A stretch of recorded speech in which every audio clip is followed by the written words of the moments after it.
جام نگر ربوہ میں تو مسلمان قدم نہیں رکھ سکتا تھا اس وقت. ایک ملک کے اندر دوسری مستقل سٹیٹ بنی ہوئی تھی. یہ دیکھو، یہ دریا کے کنارے چنیوٹ کے ساتھ 31 دسمبر عالمی مجلس تحفظ ختم نبوت کی کانفرنس ہو رہی ہے. امیر اول سید عطا اللہ شاہ بخاری سٹیج پہ کھڑے ہیں. رات کے 12 بجتے ہیں. بخاری اپنے سر سے ٹوپی اتار کے یوں کر کے لہراتا ہے اور قادیانیوں کی طرف، ربوہ کی طرف اشارہ کر کے امیر شریعت نے کہا، مرزا محمود تیرا 52 گیا، اب 53 ہمارا ہے. اب دیکھ پھر ختم نبوت کے مجاہد جب میدان میں اترتے ہیں تو کیسے لشکر صدیقی کی یاد تازہ کرتے ہیں. ادھر ڈوبے ادھر نکلے، ادھر ڈوبے ادھر نکلے. یہ مسلمان کی شان 1400 سال سے چلی آ رہی ہے. پھر عالمی مجلس کی قیادت نکلتی ہے. میں یہاں بخل نہیں کرنا چاہتا. دو بڑے نام عالمی مجلس تحفظ ختم نبوت کے سرپرست،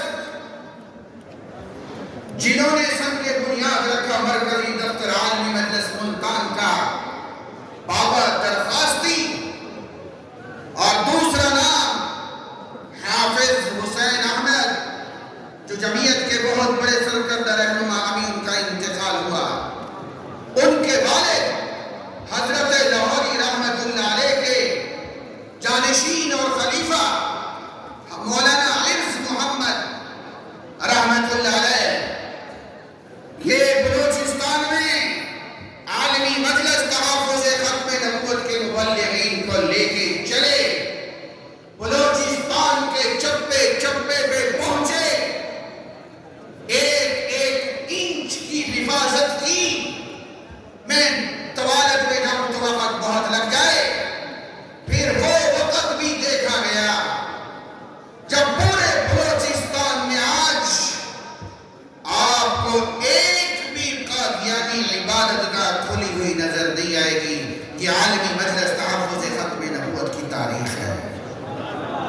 بلند آواز سے کہو سبحان اللہ. میں آپ کا خون گرما رہا ہوں، آپ کو بتا رہا ہوں ہم نے کن کے نقش پا پہ چلنا ہے. وہ دیکھو، پورے پاکستان کا واحد ضلع جو وہاں قانوناً منع ہے، قانوناً وہاں کوئی قادیانی قدم نہیں رکھ سکتا. اس بلوچستان کے مسلمانوں کا ایمان بچانے والی جماعت، سنو، اور کوئی نہیں تھا اس زمانے میں. سب سے قدیم پاکستان کی جماعت عالمی مجلس تحفظ ختم نبوت تھی، جو تنے تنہا میدان میں اتری، باطل سے ٹکرائی. شاہ جی نے اپنا فرمان سچا کر کے دکھایا. اور قادیانی سربراہ محمود تیرا 52 گیا، اب 53 ہمارا ہے. اور پھر تحریک چلتی ہے پاکستان کے اندر. قادیانیوں نے اپنی مستقل اسٹیٹ بنا لی ربوہ کے نام سے. 1974 تک وہاں کوئی مسلمان قدم نہیں رکھ سکتا تھا. عالمی مجلس تحفظ ختم نبوت، ہمارے بڑوں نے ہمیں پہلے دن سے یہ بات سمجھائی، مظلوم بن کے چلنا، اللہ کی مدد تمہارے ساتھ رہے گی. ارے نئی نسل، او نئے خون، ذرا سن، ہمارے بڑوں کی ترتیب کو سن. اللہ کی قسم ہم پہلے دن سے مظلوم بن کے چلے، لیکن رب کعبہ کی قسم میرے بڑوں کے قدم جدھر چلتے گئے فتح یاب ہوتے گئے.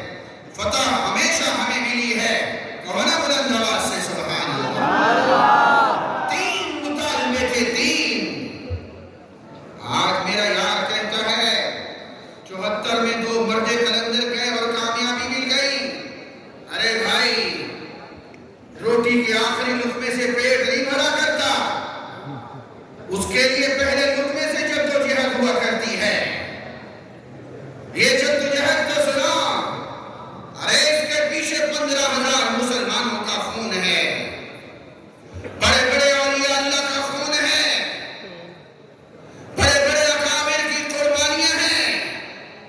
پہلا مطالبہ قادیانی کو غیر مسلم اقلیت قرار دیا جائے۔ دوسرا مطالبہ ربوہ کو کھلا شہر قرار دیا جائے۔ تیسرا مطالبہ ظفر اللہ قادیانی کو وزارت خارجہ سے اتارا جائے۔ یہ 3 مطالبے لے کر عالمی مجلس جیل میں، قاضی احسان احمد شجاعتی بھی جیل میں، مجاہد ملت مولانا محمد علی جلندری بھی جیل میں، ساری قیادت جیل میں، تو پھر اس وقت عالمی مجلس تحفظ ختم نبوت کی قیادت، عالمی مجلس تحفظ ختم نبوت کی قیادت امام الاولیاء حضرت لاہوری رحمت اللہ تعالی علیہ فرما رہے تھے۔ کون لاہوری؟ جن کا خون آج بھی آپ کے اسٹیج پہ بیٹھا ختم نبوت کی صدائیں بلند کر رہا ہے، رات کے 2 بجے ہوں یا دوپہر سسکتی ہوئی دوپہر، یہ مرد قلندر ختم نبوت کے میدان میں کھڑا نظر آتا ہے۔ یہ وہ لاہوری بلبلہ ہے جو ان کو بے چین کیا رکھتا ہے۔ ارے میرے بھائی سن تو صحیح، یہ حضرت لاہوری، ان کو بھی گرفتار کر لیا گیا۔ جیل کے اندر ختم نبوت کے ساتھیوں نے بڑی مشکل سے ایک چارپائی ڈھونڈی۔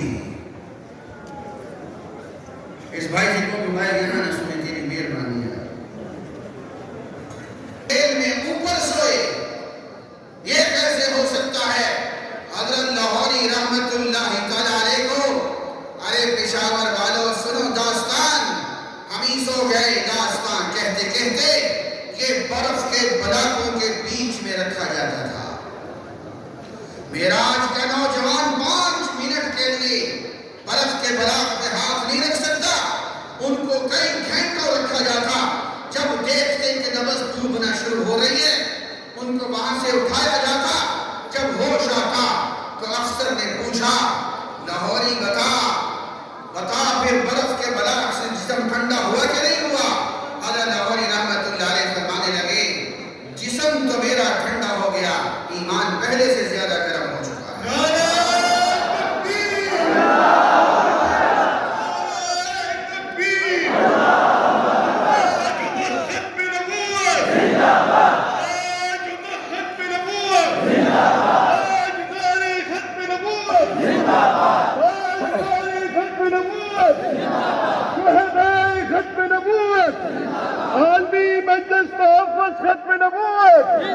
میں آپ سے سوال کرنا چاہتا ہوں،